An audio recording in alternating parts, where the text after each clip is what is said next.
You should put yours a little bit this way. Can you turn the heat on?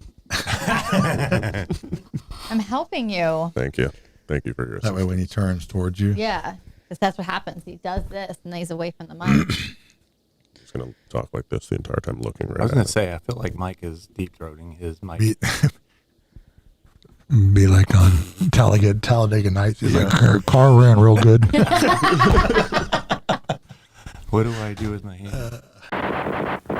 Welcome back to the Rooted Podcast, where we talk dogs, training, and the real work behind it all. It was so I good. apologize for that voice.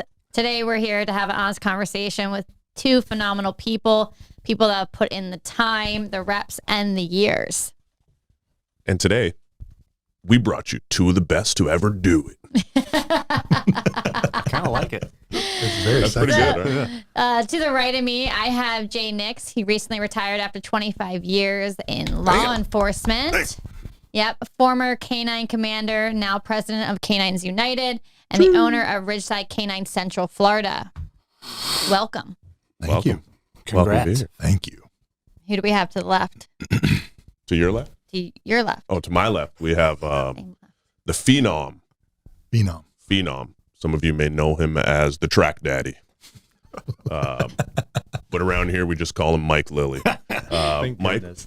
he is the owner of Ridgeside Canine. I'm going to read some of Mike's facts about him, all right?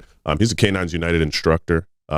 He's a knee poo-poo certified trainer and owner of Ridgeside Canine Knoxville. Mike, welcome. Thank you.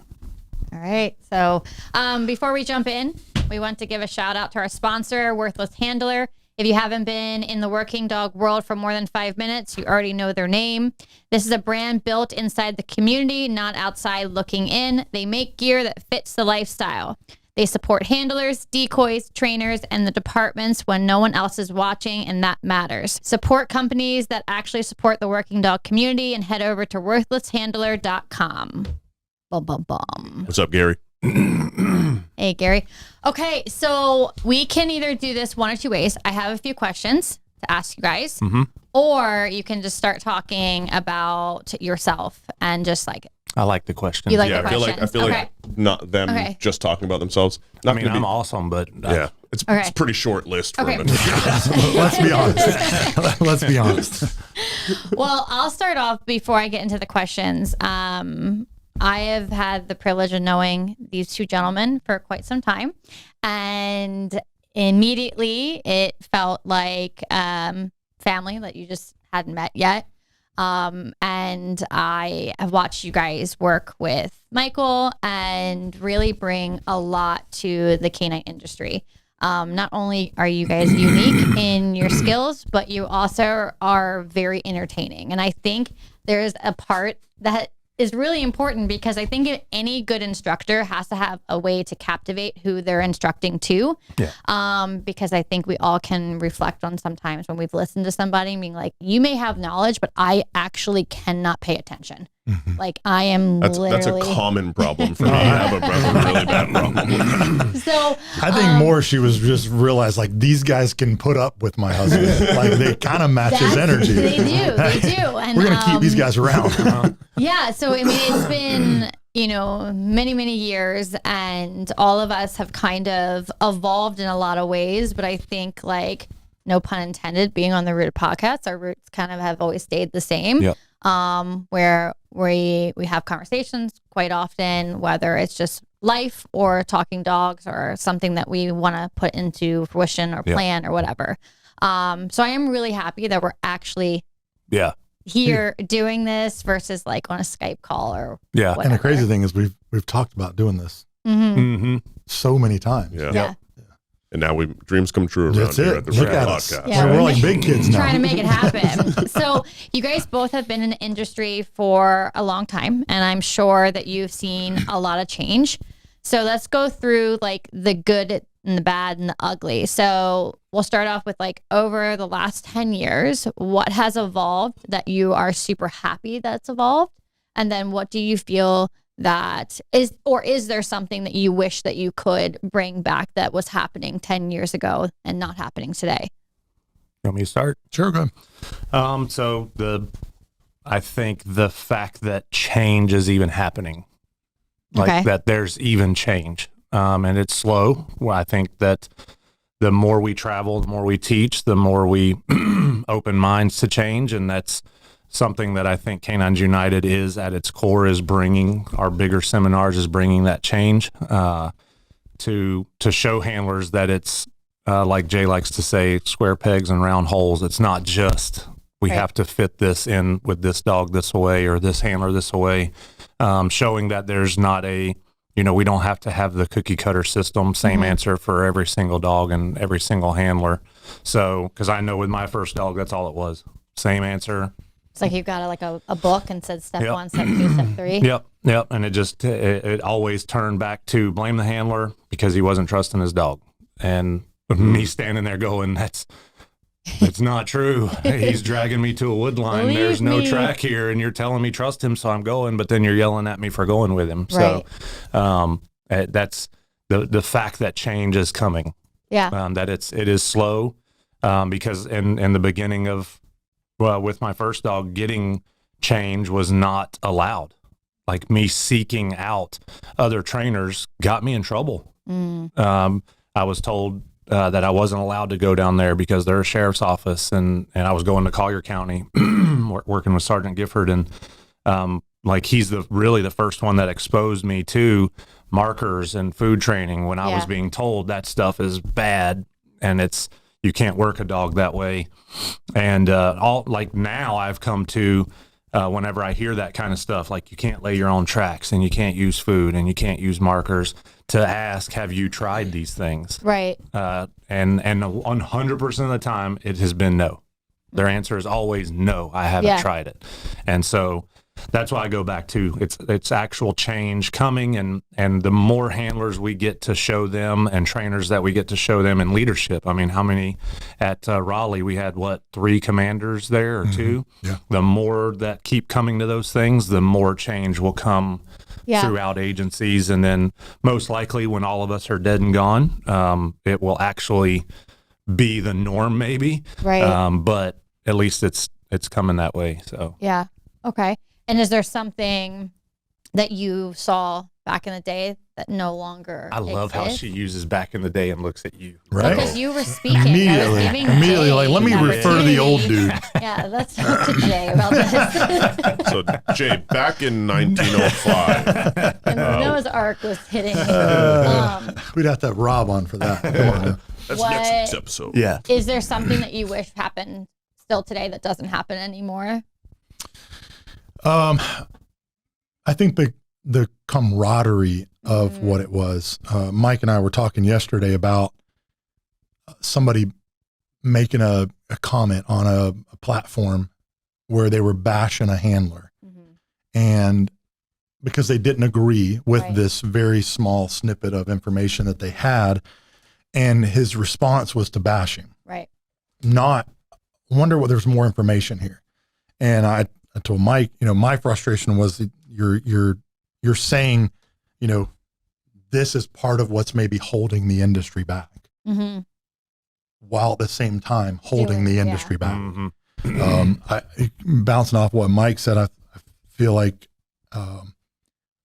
the amount of information that's now available that was Right. never available. I remember prior to, maybe even longer than 10 years ago, but things were so different. Mm-hmm. But I was convinced that was how it was done. The only. And it wasn't until I was pushed outside of my box and I had an opportunity to leave our patrol division canine unit and go work for a task force, where I got outside of our normal training regimen program and was able to have access to federal money and money that allowed me to go see training and go. The second I stepped out of that box, I was like, wait a minute. Right. But the information wasn't readily accessible like it is now. You can wake up in the morning and go take care of your morning duties on the porcelain throne and Yeah. have access to training information Yeah. Yeah. that you never had before. Yeah. It's kind of, when you're bringing that up, you said camaraderie, and I feel like just as a whole, as society, it's kind of actually hard nowadays to have camaraderie, It is. because we have we'll call it like keyboard warriors, and I'm sure the kids are calling it something different nowadays, but which I've learned I don't know all the new lingo You're recently. such a boomer, Allie. I learned that I don't know what the skull means when you send the emoji when someone says something. I thought that meant you're dead. I don't know. But you have the keyboard. So like you're not actually pressured to be in an environment to be like, let me get to know this person, or let me actually feel like the kind of the pressure that someone's in front of your face to have a conversation. But it's also egos. Like, so there's so many egos in this industry that we're so afraid to lift someone else up, right? Because we're afraid lifting them up will make us look bad. And to be honest with you, that happens more if you talk about face-to-face interaction. Like we can easily default to like a very negative approach to things when there's a screen that's kind of blocking us. Right. But then on the other side of what you mentioned is that the resource that kind of like platforms have made available to handlers is also a bonus, right? It's a catch-22 though, because it provides, but it also is also taking, because it provides us with good information. Couple things from that. One, it provides too much information for those that don't understand and don't quite know, but are hungry for it. Right. So they become information overload. But it also, that same tool that has the ability to really genuinely help these young guys and gals that are working this job, it also is the same tool that people are using to put people to down, smash other ones because they don't agree, they don't like it, they whatever. Just imagine if all these crotchety jokers on these social media platforms and podcasts and different things, if they put that much effort into uplifting and supporting and, not, or even just simply not worrying about what other people are doing. Focus on your own stuff. Focus on your own project. Like imagine how different things would be. The camaraderie's gone. Because we call it, we're backing the blue. We're the thin blue line. Bullshit. It's gone. Right? Like we are our own worst. We have, the community supports it, but we don't support each other anymore. Right. That's disappointing. But I mean, like you see it, like you said, you can take it out of the police canine realm. You can just look at society as a whole. It's camaraderie is not, at least what I remember. Like I can remember going to Texas back in the 20s and seeing all these different like signs on people's front porches and lawns of like, just like supporting like football, high school players or whatever. And it was just like that community. But nowadays I feel like every time that we try to throw a support out there, our default is to go to a platform of some kind on the internet. And you also get people that are hesitant to also do it because you don't know the kind of feedback you're going to get back, or you don't know if people even go support the blue, like you putting that out there, sometimes you don't know what kind of feedback you're going to get. For sure. Right. Which you should be able just to say. So you get people second guessing themselves. So camaraderie, you can't even stand for it. Mike, what about from your perspective, from the civilian trainer that's deeply rooted into the law enforcement canine community? What's your take on that? Because you've been at it for a while now. You're definitely you're an old head mainstay name in the law enforcement canine community. Everybody knows who you are. Like, what about from your perspective and seeing that, how that's evolved and changed from you? I'm gonna take a different approach because often this is what he one does. I'm a contrarian, it's but so two, annoying. Do I have the mic? It's my turn. Yeah, talking stick. I'm one, a contrarian, but two, my nickname is Optimistic Mike.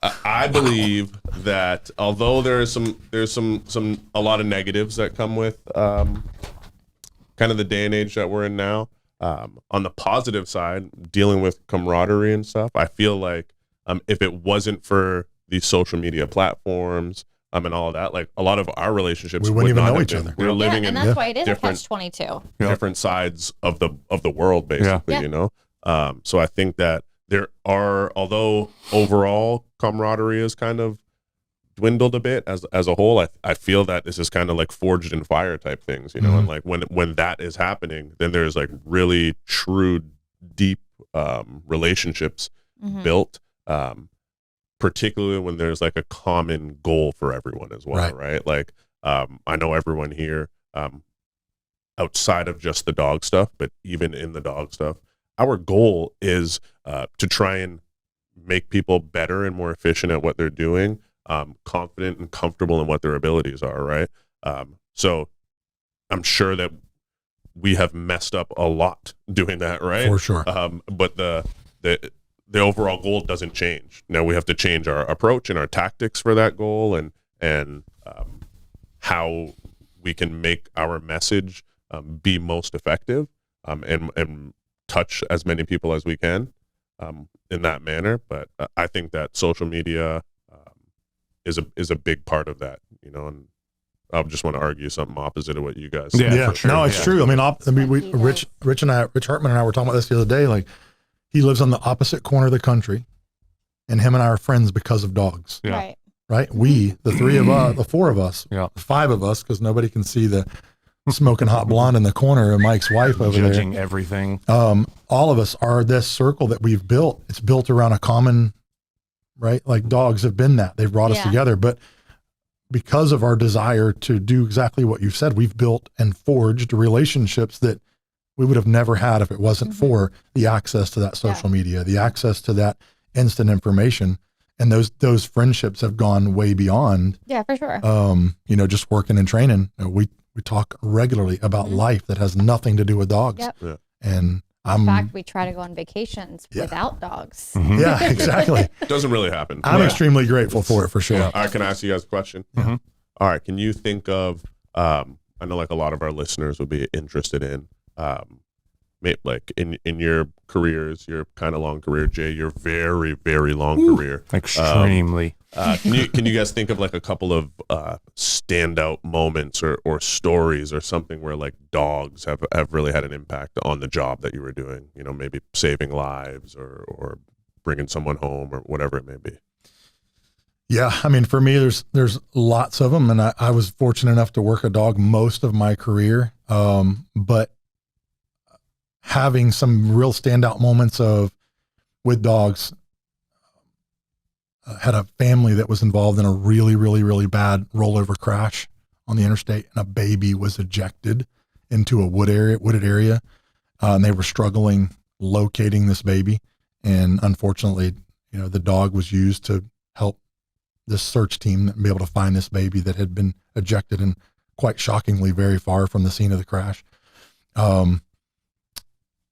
Dog tracking and locating somebody that's sitting at a base of a tree with a gun in their mouth, genuinely thinking about pulling the trigger, and then getting there and transitioning from this guy that's typically seeking to hold accountable for some hideous crime or whatever, to transitioning to putting the dog in a down and having a conversation to get this guy to take the gun out of his mouth and ultimately come over and literally give you a hug at the conclusion of this standoff and conversation, and walk out wanting to pet your dog by the time you got back to the patrol car and ambulance. Yeah. Those were moments for me that dogs put me in positions in my career that I never would have been, and that I've also been able to experience things that most guys in law enforcement will never get to experience because of the end of the leash. Right. What about you, Mike? Yeah.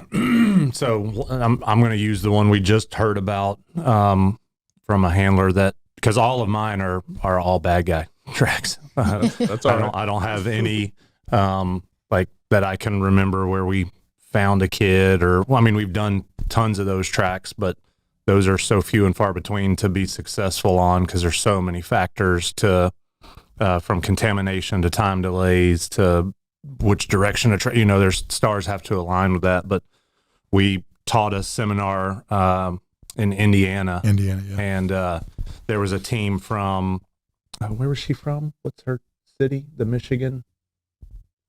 Do you remember? No. Lansing, Michigan.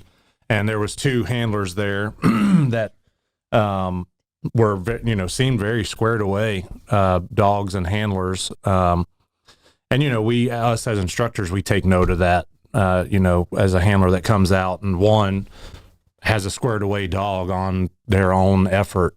That's huge to me.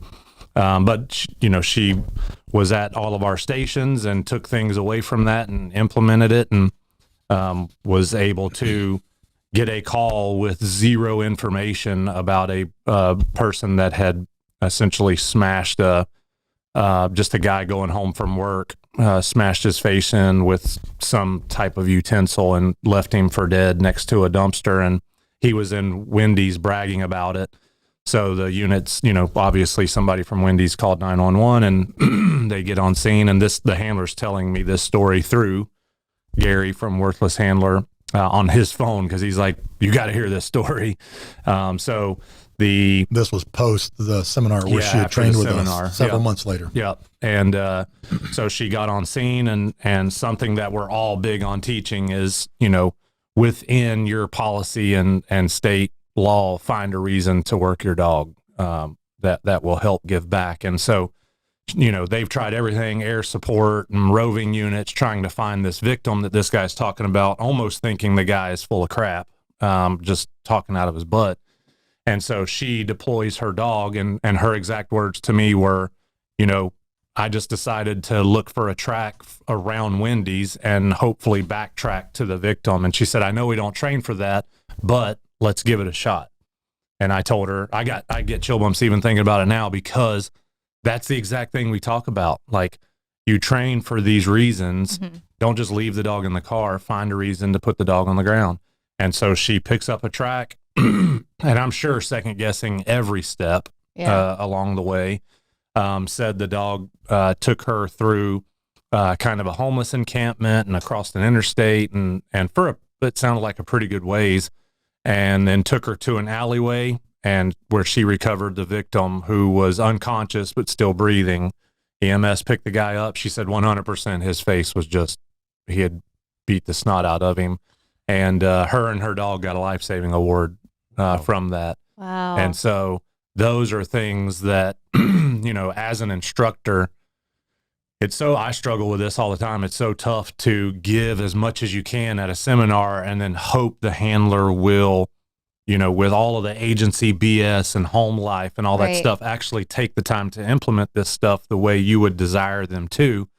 And she said, hey, we've been using your system since we learned it. It's helping our new dog. And her dog was, in my opinion, already very squared away. Oh, yeah. I offered some tweaks to it because he was exhausting himself. And she said, we would have never been able to do this without that class. That's amazing. So to know that, like, the life-saving side of it, that this guy just going to work, that this dude, violent person that needs to be in jail did this to him and was able to be recovered. And I don't know where it went after that, but that one has really, really, really stuck with me since I've heard that story. So it's just like pure innocence. Yeah. And then, having someone come save you. Yeah. And to backtrack, like, you're already second guessing yourself on a track that you're doing properly, let alone backtracking somebody. And she was already kind of like an unassuming type handler to begin with. And just very quiet. That's one of the reasons why she was so impressive to us, is she was super hungry. And it was very obvious through even that action that when she left that seminar, she left with some serious takeaways, that she didn't just go home and go, hey, I had a great time. She went back and put it to practice right away, and it paid off. That's awesome. I mean, Canaans United is so unique, where you guys get to meet so many different handlers from all over the country. I mean, it's just absolutely insane, because you kind of have like this eclectic group of people have different training approaches and different standards that they have to meet in their canine unit or certifications or whatever it may be. Mm-hmm. And then it's just like, hey, let's all get together and let's train and see where we can troubleshoot. It's just such a cool opportunity, because then you get to see those stories or hear those stories and then reflect on, like, oh, I met that dog, or whatever it may be. And build more relationships. We've built a ton of them. We've got a lot of friends that we've built through that organization that we would have never had before. And I also thought it was really cool, going off of the Canaans United thing, is that I actually had my lawn guy, no word of a lie, messaged me and was like, hey, do you guys have anything to do with Canaans United? Because I was just at an event this past weekend. That's cool. That's so cool. It's like random. It was like my lawn guy. Like, I was there. But I thought that was really unique. So Mike was top flight security of the world for me over the weekend. I was. Right, Craig. I'm almost. Yep, he's clear. We tried to do that once, and someone at this table ruined the plan because Jay was actually your security Oh, that's true. and some fun killer over there to the left It was me. decided to tell the people at our table in Hawaii that Mike wasn't this famous football player. We had it sold I too. know we did. And you know when Completely you sold. see He doesn't look people like a like football player secretly at all. taking videos Richard and Sherman. photos? But he was a Sherman. retired Yes. football Retired. player. It was perfect. My and better you days were behind me. ruined it. Jay They- would get up and hold his Oh, ear and like, okay, we're going to the bathroom. Like, you know, it was, I mean, It was perfect. had a great time. Those And people were then Mike's buying like- it hook, line, and sinker. they were like literally taking photos of Mike from For across sure. the table because he was wearing the Tommy Bahama Yeah. outfit that you picked out. Much like That this. alone. Yep. That Yeah, that did what it. you gonna say, guys? And, you know, and then of course Mike Let me has do to this go. top button up. He's a dog trainer. Like, bro. Yeah, in retirement. In retirement from the NFL, I became a dog trainer. He totally messed it up. I'm not doing that. Yep. You ruined that for us. God wouldn't approve. I don't know. Probably found it humorous as well. Okay, so let's also get into a little bit, because I'm sure some of of our listeners would like to know, who are thinking about wanting to join the K9 unit, and they kind of don't know where to start. What makes an ideal handler prior to actually having a dog? Great question. I think for me, my years of doing that and selecting handlers was I wanted a team player, but somebody that was like above par in their activity and the way they carried themselves as a cop out on the street. A lot of times, though, the guy that is the most active is the guy that is not the team player. Mhm. He's willing to kind of You hit the nail on put the it. head. Yeah, they're the guys that they're doing a lot, and on paper they look the part. They look the guy that's out there making the most arrests. He's chasing the bad guys, tackling them. He's getting a lot of activity, while at the same time causing his own partners to handle all the calls for service that are coming in Yep. because he's always tied up at the jail. So I always looked for the guy that had the above average activity, but was also the guy that was real quick to leave the jail and, hey, what's been going on since I've been gone? Let me go help them write this burglary report. Let me dust for prints. Let me collect some evidence for them. The guys that were always looking out for their own partners. I wanted somebody because although a big majority of their time as a canine handler, they're spent as an independent contractor out there working on their own. They have to have that team mentality because without other canine handlers in your unit, you're not going to be successful. Right. Right. So training days and looking out for each other, supporting each other. So we wanted people that were team players, guys that were pretty grounded in their personal life. Mm-hmm. Right. That was always a big thing for me because this work requires a lot more than just being a law enforcement officer. Right. So it's also being very grounded in their character, their morals, how they carried themselves off duty. Sometimes the guys that are single and getting after it. Dirty little hamsters. Yeah, Yeah. dirty little hamsters. We know quite a few of those. Yep. That can play havoc on your unit down the and road. also the dog. Absolutely. Yeah. Yeah. Yeah, 100%. we're looking for those guys that are a little bit more grounded in their life. That, we're definitely more focused. Right. And that led into they were physically capable to be able to do the job, being focused and having that good life way. We're mentally and mature enough to handle the responsibility that they're about to get in. Canine's probably the number one liability for the entire agency. And having guys that can make decisions on the fly, but have built-in kind of organic leadership skills that are not bestowed upon them with rank, that they're in them because of their character and their upbringing. Those to me always seem to be the guys that thrived in that position Right. because the second they get back out there, finish up with canine school, they might've been the, unassuming kind of junior guy on patrol, but now all of a sudden they're kind of thrust into this position where they're getting on scene and supervisors are looking at them going, what do we need to do? Right. So they have to be able to, run with that, make good decisions, be leader guys during the canine call, but also during the downtime. Are they still being that same guy that's going and helping pick up some of that slack Right. instead of just walking around with my thigh holster and my tack gears to look cool at the Jiffy store for the little dirty little hamster girl working behind the counter? Yep. I mean, now, what about dog experience? Like, do you want them to have dog experience? Because I'm always on the fence of this when like people actually come to like our trainer program. Like I am on the fence quite often where I look at some of the trainers that have come to us that have zero training experience and they turn out to be like the best ones. Yep.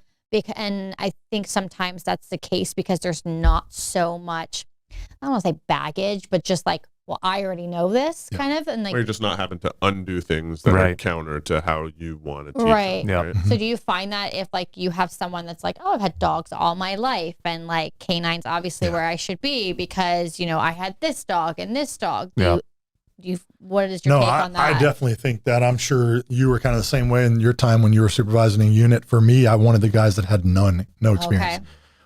Typically in that profession, what you would get is somebody that's got a little military experience. And a lot of times the dogs that they worked might have been detection dog or the MPs that just worked a perimeter dog or something like that.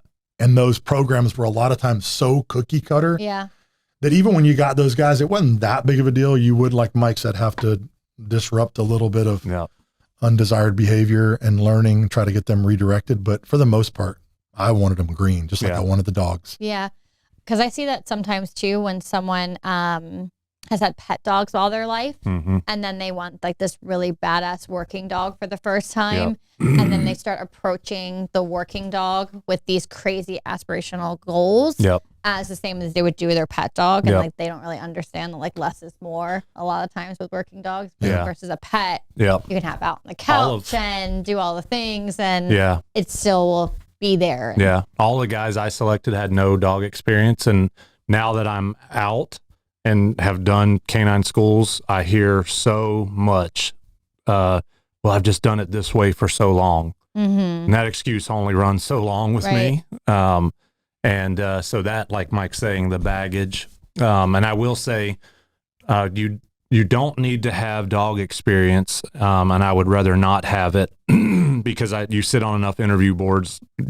What you said, well, I've grown up with dogs, or I've always had dogs. That's always what you hear on interview boards. Every applicant is, well, I've just had dogs my whole life.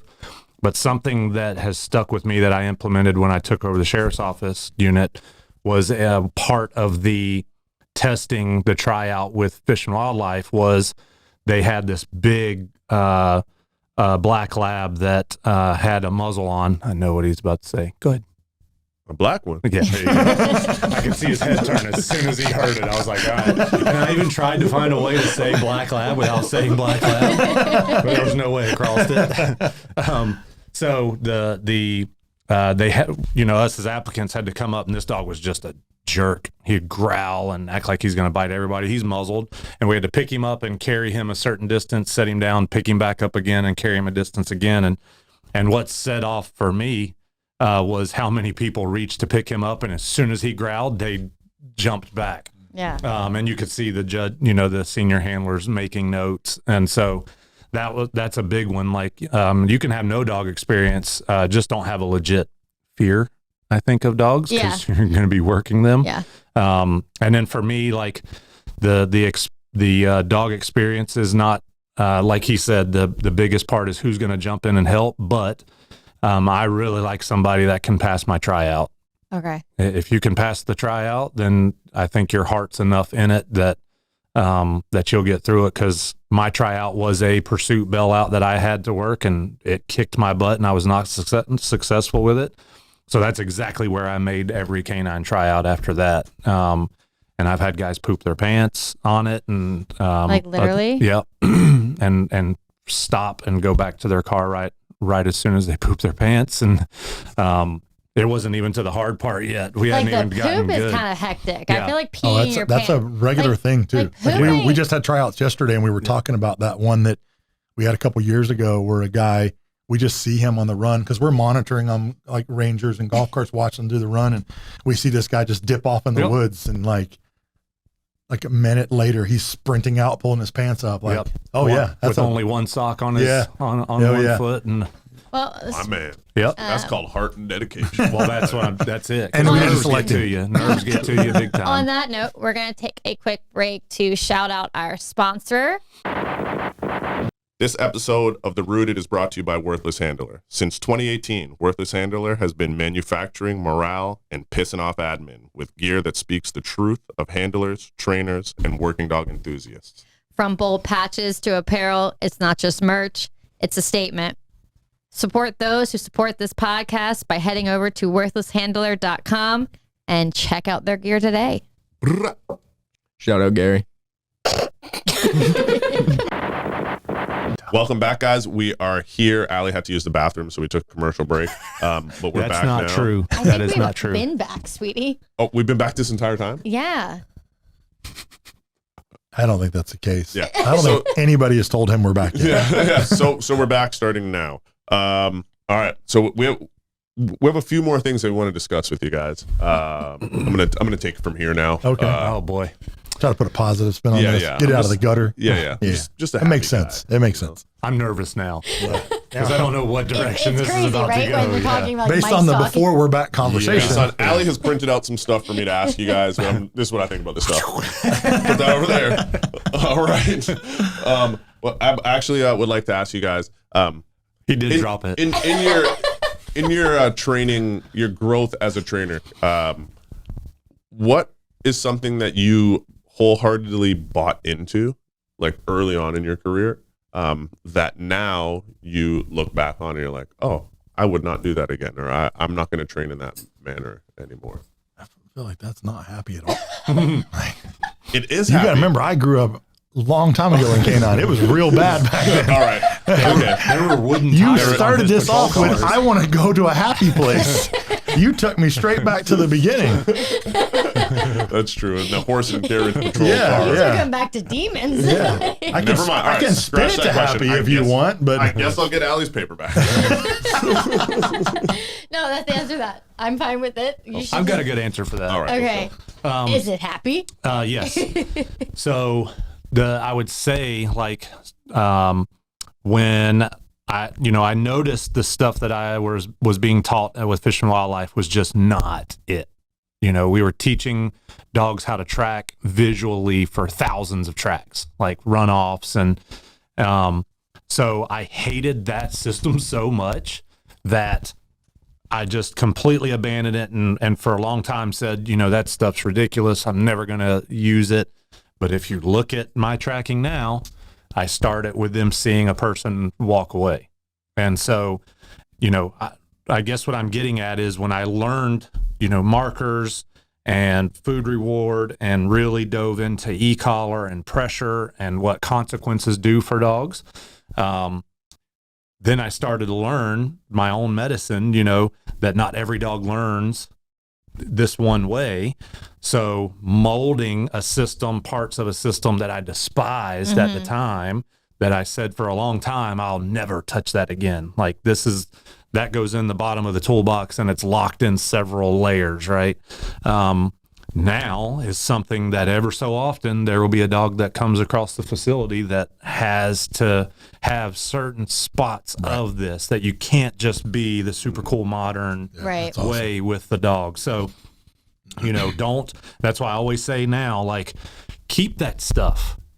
Yeah. Even though you hate it and you may have hated the trainers behind it and their attitudes with it, don't let that taint it so much that you withhold a dog that training when they need it. Yeah. Right. And that, from the dog training perspective, like that's very true. But we also sometimes, I think we get so caught up in the dogs we forget about the training the handler part of it. Yep. And for me, even that has evolved a lot. But I still find myself hanging on to some of those older traditions when it comes to training handlers. Yeah. Like we're big on some of the things that I learned early on in handler schools and as a young handler being taught by those old school guys. There's so much value in some of the way that they did things back then, especially when it comes to handler trainer. We still to this day do rapport walks every morning at the beginning of our canine school. Yep. Rapport walks they start the school out, they get out of their car at the agency and they take off. And they're walking through the hood, they're walking downtown. They'll be gone 4 or 5 miles just walking and exposing dogs to things. That was something that I did day one of canine school and we still do today. The other And thing when is I learned it, I loved it. yeah, From and watching it's your so guys. beneficial. And I think There's so many people that when I say that to them, they're like, what? You do what? We do it literally every single day. That's how they start their canine school every single day. And we have found that it exposes the dogs to so much early on to their working environment that they're going to be in. It's a new spot every day.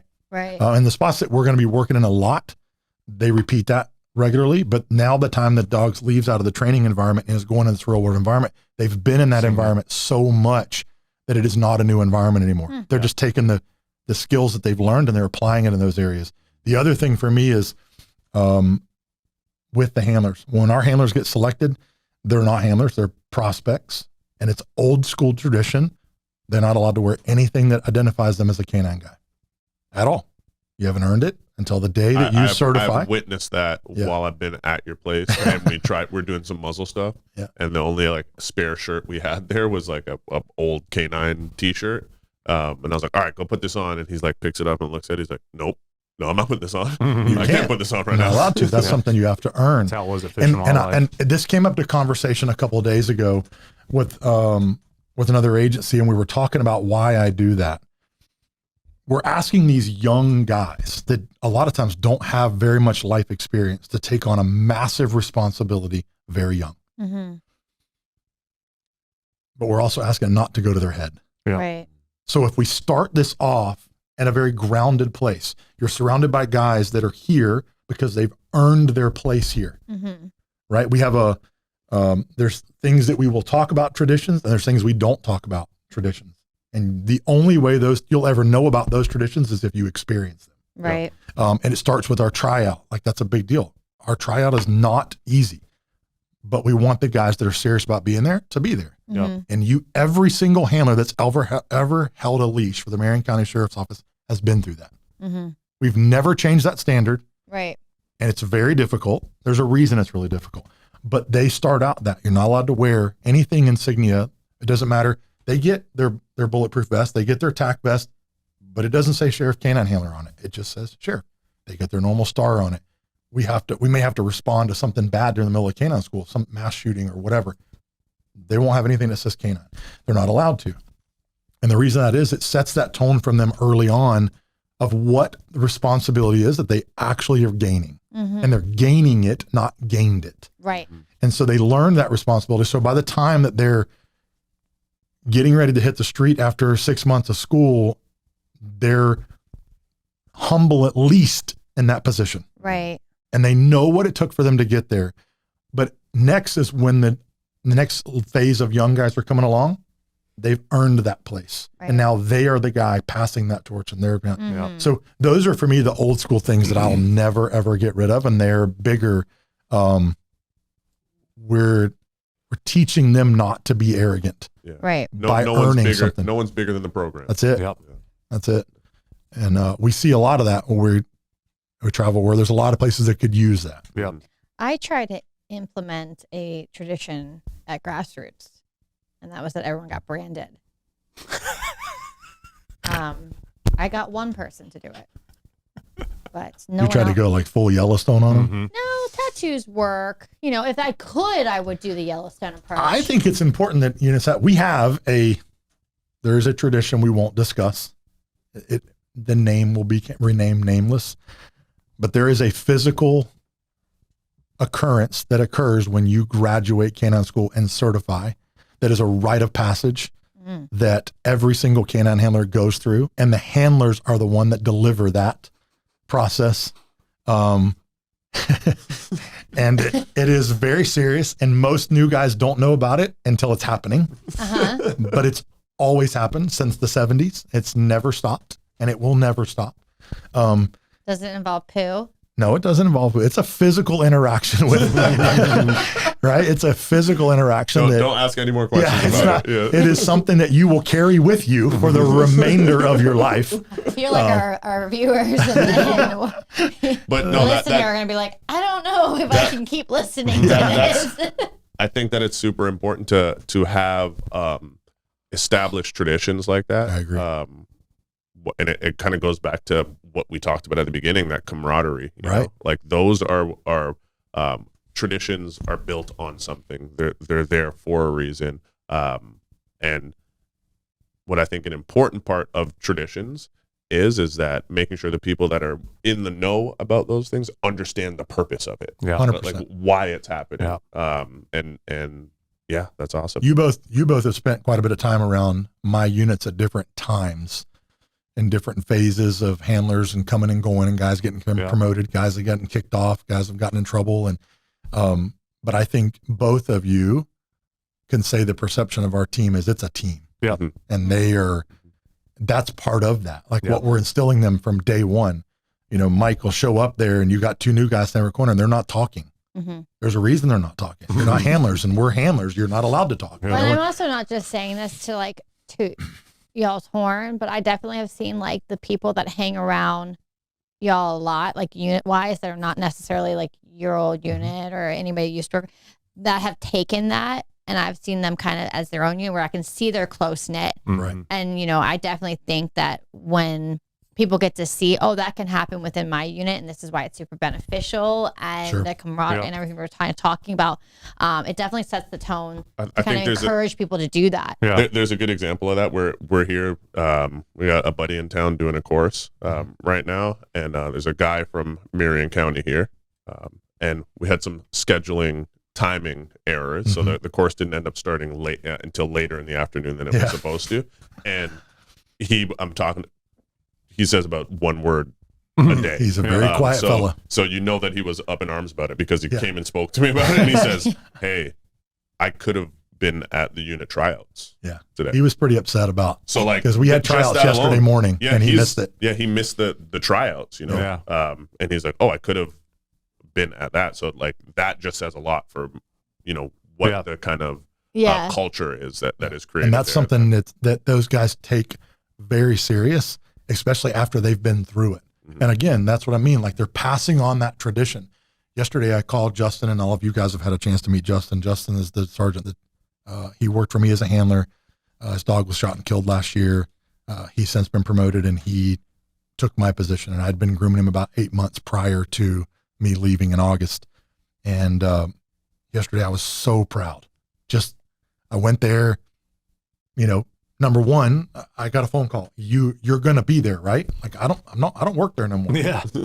And I was like, of course I'll be there. But that's their tradition to continue now. But for me to get a call, number one, and say, hey, we want you there. And then when I got there, to just sit back and watch Justin carry on that tradition, the exact the way that I carried it on from the guy before me, but also put his spin on things and the way he wanted to do it. I called him last night. I was sitting on my front porch and was talking to him, and I told him, like, man, I'm just so proud of you. Yeah. Like I watched what he did yesterday grow because it was his first tryout as a supervisor. Yeah. And he absolutely smashed it out of the park. Did an amazing job. Dude. Yeah. He's going to be here today. He's coming. So, awesome. Yeah. And I wish that agencies across the board would keep that mindset of that tradition. I tried to set that at my agency, and I know I left. Right. Like I get it, but let's keep the specialty unit mindset, the tryout that most agencies do to get on SWAT that runs commander to commander on down. Why not keep that across special? Like, why is it no matter who is over SWAT, they're still gonna, like my old agency, I was just back there for maintenance training, and you hear the woods walk and this and that's been stuck there since I was a game warden. Yep. But as K9, the tryout that I tried, there was not one before. When I set that tryout up, it was great until I left, and then it just got washed by the wayside, no matter who was over it. So I wish agencies would pick up on, stick to that. It definitely creates value and buy-in. For sure. Absolutely. Yeah. I mean, for sure, we have I think that's just psychologically something that we can measure across the board in any facets, right? Like we have a tradition. I can't say it because there's people that are going through it right now, that when they graduate the trainer program, something they all have to do. Oh, I love it. And it's really on the spot, and it's nothing they can prepare for. And it is something that traditionally, you tell anybody that works for us now, hey, tonight's the night that this is happening. They're there. They will want to have be people there. fly into You town. know, they want to be part of that because it is something that traditionally that we put forth. And I do think it's this kind of like this buy-in. This is like the excitement that I'm part of this now. I've now officially, you know, made the next step. And, you know, I think it's really important in a lot of ways. Yeah. So I do have a question because we haven't talked a lot about dogs too much and like the training aspect, more or less like just like reflection wise. Is there one thing that you are not willing to negotiate on when it comes to a dog that you are putting, let's say, into a unit? Ooh. You're meaning like what our standard is with the dog Like, itself? yeah, like one thing, like, because every dog can be a little bit different. Like a red flag or something? Yeah, like a red flag. Like what would Like be, call it quits, done yeah, with this. not touching that. No, 10-foot pole. I'm not willing to work through it, nothing. I think first and foremost is lack of very strong environmentals. That's the first thing that, and at least in my opinion, washes the majority of dogs. They can be monster biter. We were just talking about that at breakfast, you know, monstrosities of dogs in every facet until they see a slick floor. Right. You know, and then it just falls downhill. So that's I'm not looking at anything else. I'm not wasting my time on because in some facet, an environmental issue is going to show its face again, in my opinion. And kind of my rule of thumb is if I really like the dog and I see an environmental issue and I can show the dog a couple things in that session, most likely it's going to be through food somehow. And then I can come back the next day and the dog not show me an issue because he learned he won't die. Right. Well, then I'm okay with that. Right. But if I bring him back the next day and he shows me the same behavior, and say, I really like the dog, maybe I'll work at it one more time and bring him back a third day. And if I don't see progression, if I still see oh my God, it's going to eat me. Right. Then because that's going to show its face in a deployment and it's going to get people hurt. Yeah. And you'll never be able to overcome it. And then you put all this work in just to run into a wall. Yeah. Yeah, I think it's the what God gave them stuff. Yeah. You know what I mean? Like, if you're at any level of decent dog trainer, you can just about get a dog to do whatever, but it's the things that you can't overcome. So for me, it's probably that universal neutrality Yeah. that they may need some, you know, pull it out from its dormant place within its genetics. But I think it's that genetic neutrality of wherever we put you, whatever we ask you to do, like they're at least willing. Yeah. Right. But I think so many times we were talking about this with testing dogs.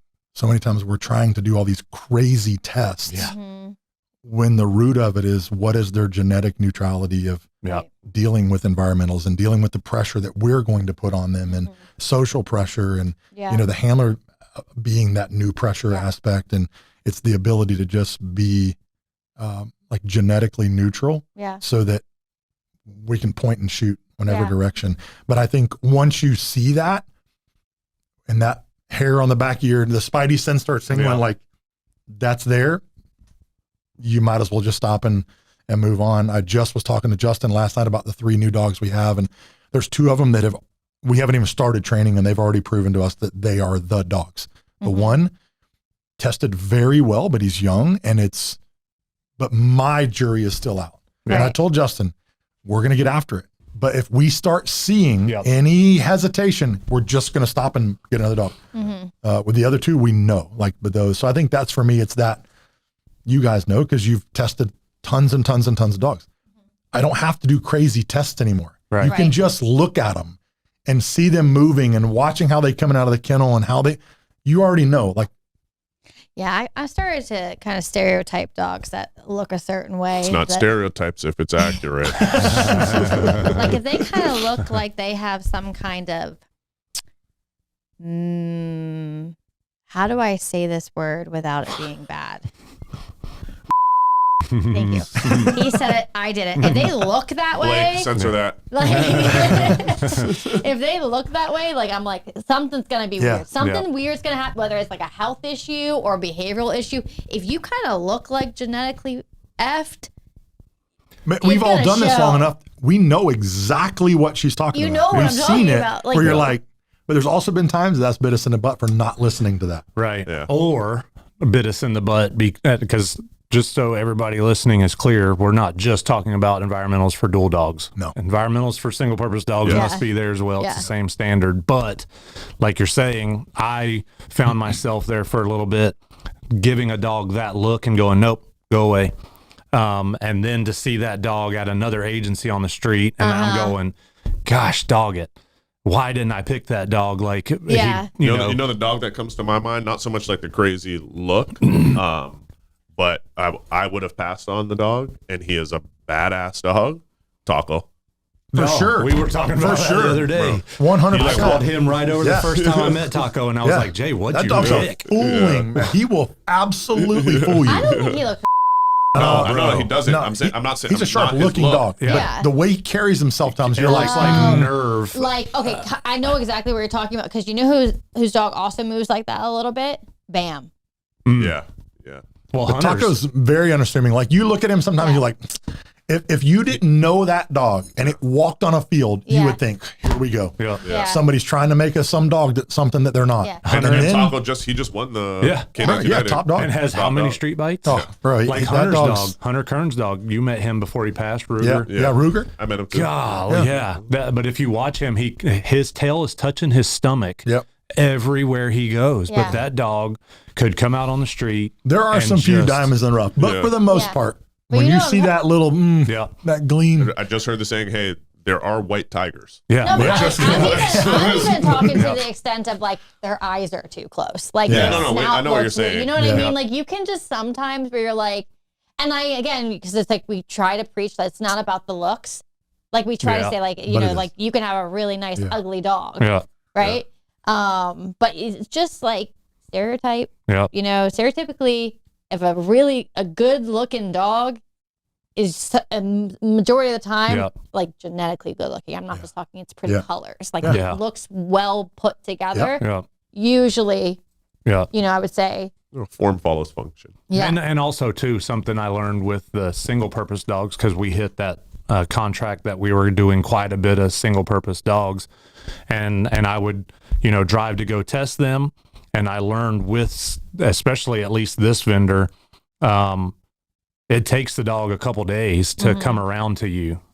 So first testing, really pretty bad. But knowing the vendor, knowing the dogs I've gotten in the past, and knowing the agreement that I had with the vendor, we would take the dogs back, and by the next day, you're seeing this crazy good dog. Well, then we do training and occupy that space of their brain with a task. And then when I hand them off to a handler, you know, there's a day lull of figuring out who's behind them. But then after that, no issues I've whatsoever. actually had to remind Michael that a couple times over the years when we brought dogs in from Europe. I get rid of them Where, like- immediately. I don't like the way that thing winked at me. Put him back on the plane. I've had to be like, bro, Yeah. like I learned, give it that some was time. a flight. Even right? with all of them, just give them a couple days. And, I'm definitely not one to want to rush things, you know, but I think we do have a purpose, yeah. you know. I've told the story a few times where I'm the first one to tell somebody, like, stop spinning your wheel, stop wasting time, move on. And I run into a struggle at 2 schools ago with a dog, and it was already kind of a weird dynamic because we had taken on a dog that wasn't ours, then we had gotten a different dog, and we had moved handlers, and that guy got promoted, and we had to put this dog mid-school into the thing, and I run into some struggles with this dog, and I found myself like pushing when I normally wouldn't have pushed. Yeah. And I got to a frustrating point in my day where I stopped and I hit the group text with these 2 mics and a couple other people on there that I trust deeply. And I said, all right, I need some help. And it was like within a minute, we were all on a FaceTime call. And one of them, I don't remember who it was, said basically like, we knew that like if you were texting saying I need help, like something's wrong. And everybody stopped what they were doing and got on. And I lay this thing out, and I'm laying this whole problem out of all these things that I've done. And I'm trying to figure out why. And there's dynamics. And, you know, I think Mike speaks to him, was like, man, I don't know. Like, it sounds like you've done everything that I would have done. And Well, that's what I was about to say. You checked off everything like that I would have every tried. box. And I think both of you, that was kind of your comment. And then one of the other people on the call, another one of our OGs, Mike Gooseby, he was like, I can tell you exactly what's wrong. Like I can tell you right now, and I'm thinking, here we go. Like I'm you're going to about get to this, get some insight. boom, this old knowledge Yeah. bomb's about drama. And he's like, it's you. And I'm like, what do you mean? And he's, a little bit almost kind of offended. Like, Yeah. how are you? I literally just told you everything I did. Yeah. Yeah. And he's like, no, I've heard you give the advice that you're seeking right now Yeah. on multiple occasions. What are you doing? Yeah. Get rid of the dog and start over. Yeah. And it was like a light bulb went off in my head. It was like a Mhm. gut punch, to be honest with you. It was, and part of it had to do with at that point, I had never been solely responsible for selecting a dog Right. and had to wash it. Yeah. It was my first time ever doing that. Yeah. And it was so like such an ego check. Yeah. Hundreds of 100%. dogs, Yeah. hundreds of dogs. I was always fortunate that Mike has always started with the very beginning. Like if anything happened, and it could be something as small as like a dog peeing in the car. It could be something like this dog doesn't have it. It could be something super small, and he'll be like, name of the game. Name of the game. Yeah. So like for some reason to me, like especially if I bred the dog and like I had more high hopes for that dog, if a dog ends up like the one dog that ended up going to your trainer, like I had a really high hopes with him. Oh yeah. And I really, really liked him. And I'm not often wrong. I won't put that out there. I don't know who told you that. Whoa. But I actually hear him in my head, and without him even saying, name of the game. Cut it loose. Name Yep. of the game. Yep. It's part of it. Yeah, my problem is I'm on the opposite end. Yeah, he has I literally issues. I think I barely like dogs. I don't like that. I'm like, nope, that's not right. Nope, get rid of them. So, Yeah. Nope, this one ain't it. Like, Yeah. yeah. Yeah, I have to And constantly Allie talk has you talked off me the off edge the edge on dogs. many that was- times, Well, especially now. including I mean, your own dog know right how now. long did it take you to find Justin's replacement dog? Yeah. Several looks. Yeah, and, it's not. and that's what we're seeing now is like, we've said it 1,000 times. We got to be better trainers. Mhm. 100%. Because the dogs aren't out there. Yeah. I get trainers all the time that are good trainers that have good tests that are calling me going, where are they? Yeah. I can't find them. Well, And and I think that we're also not getting those dogs that we used to get that were really 100%. hard that Yeah. you could, they needed you to bash them over the skull. Yep. Now you look at them wrong and they're Yep. like, oh, my bad. Yep. So Well, and too, like I'm experiencing this, and I know he's going to hear this, and he shouldn't take this the wrong way, but we're also having to make sure we fit dogs with handlers. Like for sure. Yeah. one of the first schools I did, I went to a vendor and selected a dog with you, and the handler is 100 pounds soaking wet, Yeah. 95. Hey. Little female, yeah. And the first dog that came down the alleyway is this big Malinois dragging this guy down the alleyway. And at first I was like, oh, yeah. And then I thought, oh, no. This is not going to work. No, and not we at all. immediately said, Yeah, just take him turn out. around. There's not even sense in looking at that dog. Yeah. And then they ended up, I don't know how many dogs later, brought a dog out that was like, that's him. But we also knew based on that handler's job, Mhm. her specific location and Yeah. where she was working, we had to have the dog Yeah. Right. because she may only get one deployment Yeah. in her And she career. was building the program Yeah. Yeah. from the And ground we up. had to make sure that was the dog. Yeah. And I Boy, think did that's he important. fit. Holy crap. I mean, We he's just- retired now and living the No, good life, yeah. running, chasing a Yeah. four-wheeler But that every was the day. dog. Mhm. And luckily she never had to use him, Yeah. but that was the dog. But they just don't come like that Nope. anymore. I mean, that was how many years ago? Oh, he was a diamond in the And- rough for and sure. You just don't find them, Justin and I were talking about that yesterday when Justin already kind of has an idea who he's selecting from the tryouts yesterday. But we already have dogs, and that's something we're big on. Like I'll get rid of a handler if it doesn't fit the dog that we just Mhm. selected. Right. So, but we went and picked these dogs out a couple weeks ago and brought them back to the agency, and the guys in the unit are taking care of them right now. And Justin called me last night. He's like, all right, like, what's your thought process? Who do we put these? Like, these are the two guys that I think I'm selecting. Who gets what dog?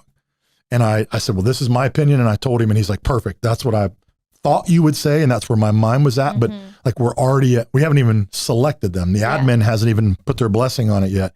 And we already know like Yeah. which dog is going to go. And I think Go that's to. super Yeah. important. Yeah, and it is really important. Yeah. And it's definitely something that we've had conversations. Like he'll like, hey, can you do research on this department? How many Mhm. what's the population? Yeah. What's the crime rate? We'll do all that. Because you don't want to send this like banger of a dog that's gonna need Yep.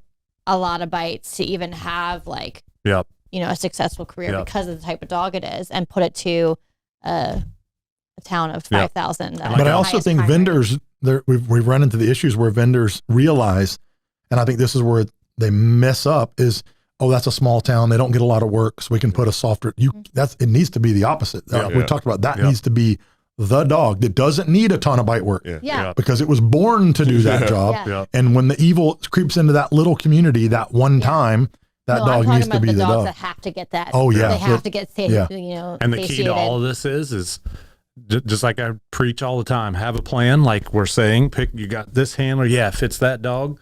Have the plan, but be ready to abandon it. Cause I look at Nico, like when I selected him at 10 months old, he was not what he is now, or was when he worked. I'll tell you what he is right now. Ugly.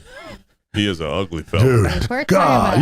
We're going to get a picture of Nico. You're going to need to send it to Blake so we can overlay it right now. Nico is one of the ugliest dogs ever. I think he's just one of the ugliest things I've ever seen. For sure. Yeah. And if we based it off of Allie's program, Nico would have never made it in the program. Probably. And over here in the corner is Mike Lilley's wife, who is squirming right now, talking about her baby. Yeah. But at 10 months old, he was not like you could pet him. You know, he was just a cool dog. Yeah. Really like mild mannered, not over the top. Then he got his first street bite. Yeah.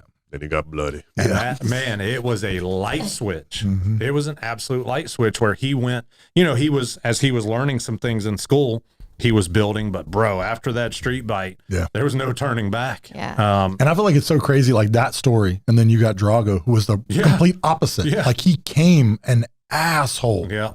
And then bites after bites after bites out. Now Drago sits on my lap. When I go to your house. He's bit this guy, I don't know how many times. And he's just chilling on my back porch and Drago just walks up. What's up, dude? I'm going to sit in your lap right now. And you're going to like it. To save me. Drago just sitting. I'm like, I guess you are. All right. I'm going to push you off me. So see, whenever you're ready and you want to get down, feel free. At least at our house with Nico, I protected you. But the work with him brought him to a place of neutrality. Yeah. With Nico, it went from neutrality to he went, I can crazy. do this. And he's what? How old is he now? 12, 11? 11? 12. And I still wouldn't pet him because he can't physically bite me anymore because he don't have any teeth. But he would gum me to death if I tried to reach out and pet him right now. Well, we should wrap up. But if I could ask you one last quick question, and I want this to be 1 to 3 words. Oh, crap. Yeah, this is a quiz now. You just used 2 of yours. You're done. If you could tell every new handler one thing, what would it be? You want us to answer one thing to a new handler with 1 to 3 words. Yes. So it could be like, I've got several, but which one's going to be the strongest? Go home. Don't do it. Yeah.